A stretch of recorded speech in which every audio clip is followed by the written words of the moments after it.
quais são os planos que a gente vai adotar para adotar aqui desse ano? São coisas muito simples. O plano do Equador Celeste e Polo Celeste. Então, a gente imagina que as terras, agora vamos botar a época da Idade Média, em que a igreja estava aqui, o centro do universo era a Terra. Aí, vamos sentir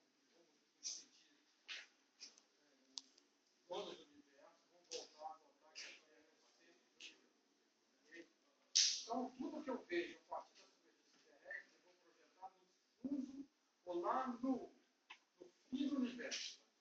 Imagina que a Terra é uma esfera e o fundo do universo é uma esfera também. A gente chama de esfera celeste. Todos os objetos que eu vejo no espaço, eu projeto lá no fundo da esfera celeste. Ou seja, como uma determinada distância, imagina que todos eles estão colocados no final do universo, ou no fundo da esfera celeste. Tá? Depois, o plano do Equador, a mesma coisa. Vou projetar o plano do Equador terrestre nessa esfera celeste aqui. Isso é a esfera. Aqui a Terra, estou projetando o plano do Equador, chamado plano do Equador celeste. A mesma coisa, o eixo de rotação da Terra, vou projetar ele até furar a esfera celeste lá no hemisfério norte, vai ser o polo celeste norte. Lá está embaixo, no hemisfério sul, o polo celeste sul. Tá legal? A outra coisa é o equinócio de primavera, o ponto vernal. Esse é um ponto importante que, determinado por astronomia. O que é esse ponto vernal? Na realidade, considerando a Terra fixa e o Sol girando em torno da Terra, quando a trajetória do Sol cruza o hemisfério sul, cruza o plano do Equador celeste, no sentido de hemisfério sul para o hemisfério norte, eu materializo um ponto. Esse ponto é chamado ponto vernal. Tá? Uma outra coisa é o coitado do observador aqui. Eu vou projetar essa linha tangente à superfície, isso aqui é o plano do horizonte do observador, essa linha para cima. Onde ela for a esfera celeste, ela vai ser zênite, e para baixo, quando ela for a esfera celeste, vai ser o nadivo. Ok? Aqui tem uma figurinha interessante. Então, vamos olhar a Terra aqui, formato sul, a projeção do plano do Equador na esfera celeste, no Equador celeste. Essa azulzinha aqui é a esfera celeste. E a gente tem a posição do Sol variando com o tempo. Por uma questão, o cara, né, na realidade, que fez o sistema solar, deve ser um cara muito inteligente. Se ele deixasse o Sol, admitindo que a Terra está parada, o Sol girando sempre na linha do Equador, o que ia acontecer com a gente? Todo mundo que estivesse localizado na zona equatorial ia morrer de calor o ano inteiro.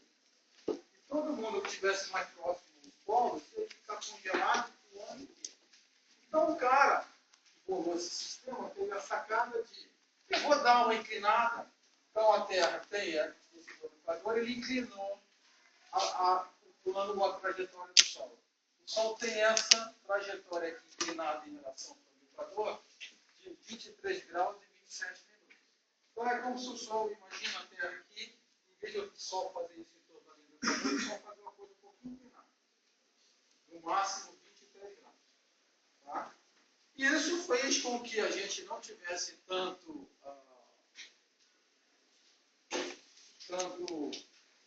calor na zona tropical e nem congelado o tempo todo na zona polar. Então, um pouco de equilíbrio. Evidentemente, lá no polo não adianta, vai passar 6 meses muito frio mesmo. Mas também não tem ninguém morando lá, muito pouca gente morando. Então, tem algumas coisas. Quando o Sol está mais distante da linha do Equador, isso vai acontecer lá por 21, 22, 23 de dezembro agora, a gente chama de solstício de verão aqui no hemisfério. Então vai acontecer que o Sol vai estar na vertical. 3 meses depois, lá mais ou menos por março, 21, 22 de março, começa o outono para a gente, a primavera começou no hemisfério norte, que é o ponto vernal. Equinócio vernal. E vai andando lá por 21, 22 de junho, mais ou menos, começa o inverno aqui para a gente. verão no hemisfério norte, o Sol está lá do lado do hemisfério norte, está muito baixo aqui no hemisfério sul. Então a gente fica com frio aqui, tá certo? Ele continua andando aqui, 21 de setembro, novembro, o gama-linha, ou esse nosso de primavera para a gente, de outono para o hemisfério sul, ele cruza novamente a linha do Equador e entra no hemisfério norte. O que aconteceu agora em setembro, tá certo? A gente está por aqui, né? Nós estamos em novembro, daqui a pouco a gente está aqui no solstício de verão, no calorão, todo mundo indo para a praia, indo para a piscina, vindo de bermuda para a faculdade, certo? Então são esses esses 4 problemas aqui que a gente vai avaliar. Então o que acontece? Que se a gente for projetar alguma coisa, eu estou imaginando que eu quero que durante o inverno essas janelas aqui façam um solzinho da manhã para aquecer o ambiente. Eu tenho que analisar a posição aparente do Sol para ver se direção eu vou colocar essas janelas aqui no Sol para aquecer. Certo? É o que acontece no prédio civil aqui. Por exemplo, pela manhã, bate sol nas salas que estão aqui do lado do prédio. Então ninguém enxerga o quadro. Certo? À tarde, bate sol do outro lado. Então, à tarde, próximo ao verão, vira uma fornalha. Não dá para dar aula na sala S1, é praticamente impossível. Agora tem ar-condicionado. E era tão claro, que você não via nada projetado. Porque se tivessem rotacionado o prédio assim, um pouquinho, tinha tirado esse problema, só no início nem pela manhã aqui na sala desse lado e à tarde na sala do lado. Mas não fizeram isso. Aí não fizeram mais. Só um minuto. As salas internas como essa, os prédios têm um ruído enorme. Quando está aí no intervalo, está todo mundo saindo aí, e o tempo chega novo, você não consegue dar aula. Ficou lá, porque as janelas ficam abertas, aquele ruído todo, ecoa aqui dentro, e solstício. Então, equinócio significa a duração do dia e da noite são equivalentes. E iguais. Dia e noite. Então, no dia lá em setembro e junho, e março, 21 de setembro e 21 de março, existe o dia igual à noite. No solstício de verão aqui para a gente, solstício é sol parado. Na realidade, o sol vai subindo, cada dia está mais alto no horizonte, na passagem meridiana, chega no ápice, esse dia parece que ele parou, depois ele começa no dia seguinte e começa a descer. Então, o solstício é sol parado, ou é sol de altura máxima. Acontece aqui no Brasil, 21 de novembro, mais ou menos, e lá no hemisfério norte, 21 de julho, mais ou menos. Okay? Então, vamos ver esse primeiro sistema aqui, sistema horizontal zenital. Esse verdinho aqui, PHO, é plano do horizonte do observador. Esse círculo projetado na tela aqui em branco é o plano meridiano do observador. Então, eu estou aqui nessa minha posição, passa um meridiano aqui por mim, e que vai passar lá no polo sul e lá no polo norte. Ok? Não tem problema nenhum. Tem um plano horizonte, só vejo coisa que está aqui acima desse horizonte. Se está abaixo, eu não vejo. Então é o verdinho lá. Tá legal? O que eu vou adotar? Uma altura angular, uma distância zenital, que já vai ver o que é. Então, vamos admitir que nesse dia aqui, eu estou vendo esse objeto S no espaço ali. Sei lá, estou imaginando que é um disco voador, é uma nova estrela, um cometa, sei lá. E aí eu ligo para a turma. Turma, aproveita e dá uma olhada. Eu estou vendo um objeto no espaço e tem que dar alguma informação. Olha para onde? Tem uma janela, olha na janela da sala, olha na janela da cozinha, vai para a praça. Não, tem que dar alguma informação para ele. Então, vou dar a altura, a distância e tal, e vou dar o azimuth. A altura é a distância entre o plano do horizonte e o observador. Ou a distância zenital, a partir do ponto zenital e aquele objeto que eu estou vendo. Então, vai ser um ângulo entre 0 e 90 graus. O azimuth, para diferenciar do azimuth topográfico, a gente usa azimuth verdadeiro, né, o azimuth topográfico, então a gente adota como origem a direção do norte. Para a astronomia, uma questão só diferencial licença, vocês vão ver lá aqui no comentário, o pessoal diz que para eles a origem é norte, para nós a topografia a origem é sul. Mas na verdade, né, a gente tem uma topografia do sul norte e a gente para a astronomia, o pessoal da aula de astronomia que energia bota sul. Mas esse esquema considera como se eu estivesse no centro da Terra? Não. Vamos considerar o seguinte: raio da Terra, 6.370 km. Raio da esfera celeste, diria raio unitário, raio infinito e unitário. Ou seja, infinitamente maior do que o raio da Terra. Então, independe se eu estou na superfície, evidentemente eu estou na superfície, ou eu estou no centro do mapa da Terra. A Terra aqui é um pontinho minúsculo. Então, a representação nem existe. Tá? Mas boa essa pergunta. Aí tem o azimuth. Adotei o azimuth, é um ângulo medido do plano, aí no caso do plano, do horizonte do observador, varia com origem no hemisfério sul, com origem na direção sul, sentido horário. Então, vai estar lá, sul, oeste, norte e leste. Botei isso aqui. Agora, minha pergunta é, eu estou aqui, o Davi viajou para Haifa, tá certo? Ligo para ele, o Davi, dá uma olhada aí que eu estou vendo um objeto estranho no céu agora, às 10 horas da manhã. E digo para ele, ó, a altura do astro aqui na minha posição é 45 graus. O azimuth e a origem do sul é 320 graus. Ele vai observar esse objeto lá em Haifa. Onde é Haifa? Se eu filar, vai ser outra posição. Exatamente. Ele está em outra latitude. Então, o plano do horizonte do observador dele é outro, e o meridiano do observador é outro. Mesmo ele não está nem Haifa, estou em Manaus. É a altura desse objeto e o azimuth desse objeto vai mudar. O orbitando lá em Porto Alegre vai mudar. Então, é um sistema local. Tá certo? Então, só vale para quem está aqui na sala. Quem está lá na FAO já vai mudar um pouquinho. Quem está lá no Guarujá vai mudar mais um pouquinho. Então, vale para todo mundo que está na sala. Tá? Vai ver o mesmo objeto. A gente vai descobrir que é um disco voador que está vindo aí. Beleza? E tem mais aqui o Zenit e o Nadir. Está lá o Zenit pulando a esfera celeste e o Nadir pulando a esfera celeste do outro lado. Tá? Essa é a figura que o Davi tinha perguntado. Aqui a esfera celeste, né?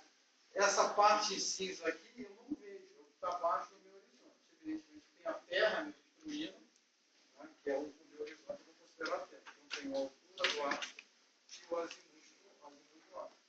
Você vai ver que você contar a partir do norte, eu consigo do sul lá. Ok? Aí vamos complicar um pouquinho mais. Agora o sistema equatorial anário. Tudo isso a gente está considerando que a Terra não tem movimento, ela está parada. Claro, tem a rotação, inclinação, ela se mexendo, que eu vi há 5 minutos atrás, agora numa azimuth está numa altura tal, é diferente. Tá, legal? Agora vejam que eu mudei. Agora eu estou aqui, o plano meridiano do observador. A Terra está aqui, é o plano do equador celeste aqui. Estou projetando lá na esfera celeste o polo norte celeste, o polo sul celeste. Tá? Vou medir esse ângulo H, que é o ângulo anti-horário, na realidade é o ângulo horário, que ele é medido nesse sentido aqui, e uma declinação. Então, a declinação do arco. Agora começa a melhorar. A declinação é a partir do plano do equador celeste. Estou vendo o plano do equador celeste, estou vendo o arco, determino o ângulo entre esses dois planos. Tenho a declinação. E o ângulo horário é a partir do plano meridiano do observador até o meridiano que contém o arco. Então, aqui tem duas coisas. Vou imaginar lá o Davi do Manaus. A declinação vai ser a mesma. Vai ter que olhar na posição dele, a esfera celeste, ver lá onde está o plano do equador, ver lá onde está o arco, eu identifico o plano do equador e eu digo que a altura do arco, a declinação do arco é de 40 graus e vai lançar 40 graus. Agora isso precisa achar o ângulo horário. O ângulo horário é mais complicado. Porque o ângulo horário está dependente do quê? Do plano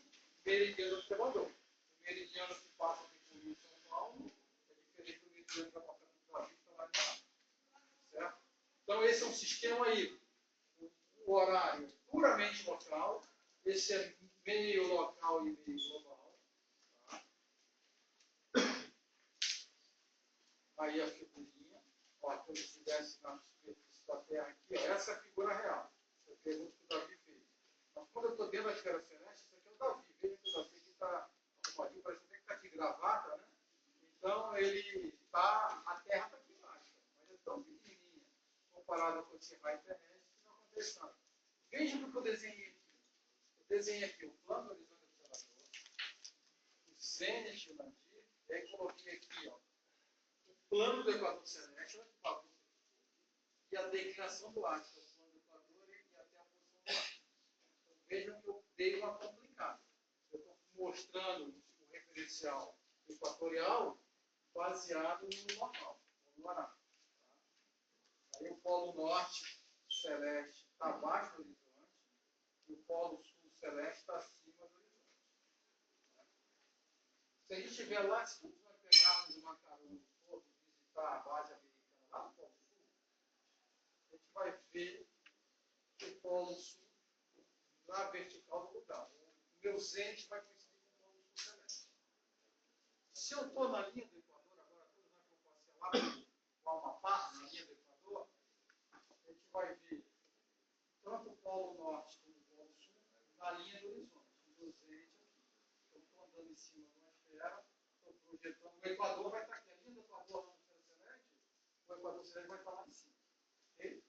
Se eu volto ao polo sul, o polo sul está aqui, a linha do Equador está no horizonte. É por isso que dá essa bagunçada aqui que varia a função da latitude do observador. E o último sistema equatorial uranográfico, né, a declinação nós já vimos, continua assim, polo sul, polo norte celeste, o plano do Equador, tá? E aqui é um meridiano que contém, aqui na frente, um ponto vernal. Eu vou dar uma medida angular sobre o plano do Equador até o ponto vernal, vai ser um ângulo chamado extensão reta, que varia de 0 a 24 horas, graus, e a declinação de 0 a mais 90 para o polo norte, ou de 0 a menos 90 para o polo sul. Agora não tem problema nenhum, então a astronomia evoluiu para esse sistema aí. O planetário não, o Observatório Nacional e o IAG publicamos, ainda publicavam antigamente, efemérides astronômicas.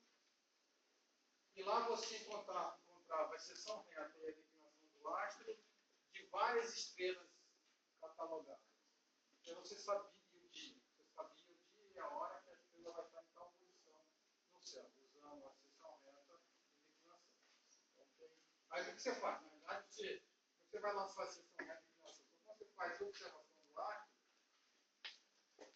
você espera, aponta a estrela, vê o horário, interpola sabe a seção reta e a declinação do astro no anuário astronômico, e aí você consegue calcular a sua posição interna. Claro que não é uma única posição, então tem várias posições de vários astros, você consegue determinar a sua posição interna. Tá? Então esse é o último sistema, e é o sistema que global. Então eu estando aqui, o Davi estando lá em Haifa, estando em Manaus, ou em Porto Alegre, em qualquer lugar, se eu der a seção reta de declinação, ele vai observar. Vamos ver aqui. Então está lá. O ponto vernal lá, que é o sol deixa o hemisfério sul e volta para o hemisfério norte. Eu vou medir esse ângulo até o meridiano do astro. E a declinação, a partir da linha do Equador, até a posição do astro, essa estrelinha negra. Essa linha vermelha aqui, que chama plano da eclíptica, que é importante para a gente. E essa altura do sol aí vai variar, fazendo que varie a comprimento da sombra ou a incidência de luz no ambiente. Numa época do ano tem mais luz, na outra época do ano tem menos luz. Ou a incidência solar diretamente tem, né? Aí o sol incidir diretamente. Legal? Dúvidas? Isso tudo é dúvida ou não tem dúvida? Incidência representa o quê?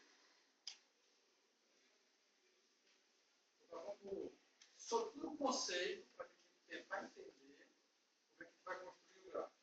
Aqui tem sendo coordenada cartesiana, lá eu vou passar isso para a gente fazer o trabalho. Eu vou pedir auxílio aos meus três